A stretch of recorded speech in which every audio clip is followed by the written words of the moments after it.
अऊज़ु बिल्लाहि मिनश शैतानिर रजीम। बिस्मिल्लाहिर्रहमानिर्रहीम। सूरह निसा की आयतें पढ़ रहा हूँ। आयत नंबर 145, आयत नंबर 146, आयत नंबर 147। इन्नल मुनाफिकीन फिद्दरकिल अस्फली मिनन नार। मुनाफिक तो यकीनन जहन्नम के सबसे नीचे तबके में जाएंगे। वलन तजिद लहुम नसीरा। नामुमकिन है कि तू उनका कोई मददगार पाले। थोड़ी तशरीह सुन लीजिए। जहन्नम का सबसे निचला तबका हाविया कहलाता है। अल्लाह ताला हम सब की उससे हिफाजत फरमाए। मुनाफिकीन को अल्लाह ताला उसमें दाखिल करेगा, लेकिन जो मुसलमान अगर उसमें कोई मुनाफिकाना खसलतें हुई तो वो भी उसमें जाएगा। अल्लाह ताला हम सब की उससे पूरी हिफाजत फरमाए। मगर कुछ लोग उसमें नहीं जाएंगे जिनमें 4 सिफतें होंगी। अगली आयत में 4 सिफतें बता रहे हैं। ये 4 सिफतें अपने अंदर पैदा कीजिए। इल्लल्लज़ीना ताबू व अस्लहू व अतसमू बिल्लाह व अखलसू दीनहुम लिल्लाह फउलाइका मअल मुमिनीन। हाँ, जो तौबा कर लें, नंबर 1। नंबर 2, जो इस्लाह कर लें। नंबर 3, जो अल्लाह ताला पर कामिल यकीन रखें। नंबर 4, और खालिस अल्लाह ही के लिए दीनदारी करें, तो ये लोग मुमिनों के साथ हैं। वसौफ युतिल्लाहुल मुमिनीना अजरन अज़ीमा।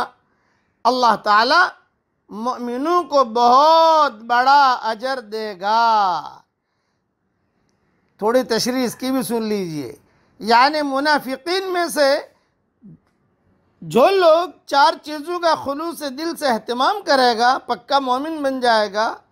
और जो मैंने 4 चीज़ें बताई, नंबर 1 तौबा कर लें, नंबर 2 इस्लाह कर लें, नंबर 3 अल्लाह ताला पर कामिल यकीन रखें, नंबर 4 खालिस अल्लाह ही के लिए दीनदारी करें, तो वो जहन्नम में जाने के बजाय जन्नत में अहले ईमान के साथ होगा।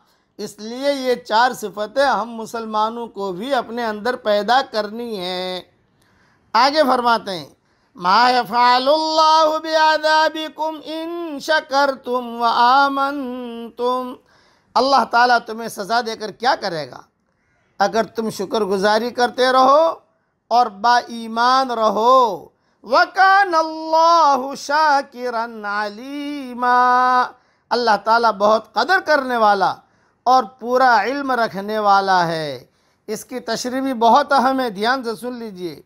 शुक्रगुजारी का मतलब है कि अल्लाह के हुक्म के मुताबिक बुराइयों से इज्तिनाब और अमल सालेह का एहतमाम करना। ये गोया अल्लाह ताला की नेमतों का अमली शुक्र है। और ईमान से मुराद अल्लाह की तौहीद और रुबूबियत पर और नबी आखिरुज़्ज़मान हज़रत मोहम्मद मुस्तफ़ा सल्लल्लाहु अलैहि वसल्लम की रिसालत पर ईमान है। यह है असल शुक्रगुजारी। यानी जो इसका शुक्र करेगा वो कदर करेगा। जो दिल से ईमान लाएगा वो उसको जान लेगा और उसके मुताबिक बेहतरीन जज़ा से नवाजा जाएगा। ज़ुबान से शुक्र करना ये भी शुक्र का एक हिस्सा है, लेकिन अमल से भी शुक्र करना चाहिए। उसकी मैंने वजाहत कर दी कि अल्लाह के हुक्म के मुताबिक बुराइयों से बचो और अमल सालिहा का एहतमाम करें हम। ये गोया कि अल्लाह की नेमतों का अमली शुक्र है। और ज़ुबान से भी आदमी अल्लाह का शुक्र अदा करे, ये भी बहुत बड़ी चीज़ है। अब ज़ुबान से तो कर ही लीजिए, पढ़िए मेरे साथ। अल्हम्दुलिल्लाहि अला साबिग़ निअमिल्लाह। अल्लाह ताला हम सब से राज़ी हो जाए। आमीन। व आखिर दावाना अनिल हम्दुलिल्लाहि रब्बिल आलमीन।